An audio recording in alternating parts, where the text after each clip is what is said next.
সন্ধেবেলার টিফিনে যদি এমন স্ন্যাক্স থাকে তাহলে আর কি চাই।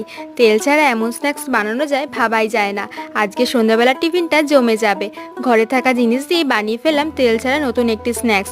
প্রথমে ময়দা নিয়ে নুন, চিনি, বেকিং পাউডার, সাদা তেল দিয়ে মিশিয়ে অল্প অল্প গরম জল দিয়ে মেখে আধ ঘন্টা রেখে দিয়েছি। এদিকে এই স্ন্যাক্সের আলুর পুরটার জন্য কড়াইয়ে তেল দিয়ে জিরে ফোড়ন দিয়ে আলু কুচি, নুন, হলুদ দিয়ে নাড়িয়ে ভাজা ভাজা হলে পেঁয়াজ কুচি, ক্যাপসিকাম কুচি, লঙ্কা কুচি দিয়ে নাড়িয়ে গোলমরিচ গুঁড়ো, কাশ্মীরি লঙ্কার গুঁড়ো, ধনেপাতা কুচি দিয়ে ভাজা ভাজা হলে সামান্য জল দিয়ে সেদ্ধ হওয়ার জন্য ঢাকা দিয়ে রাখতে পারো।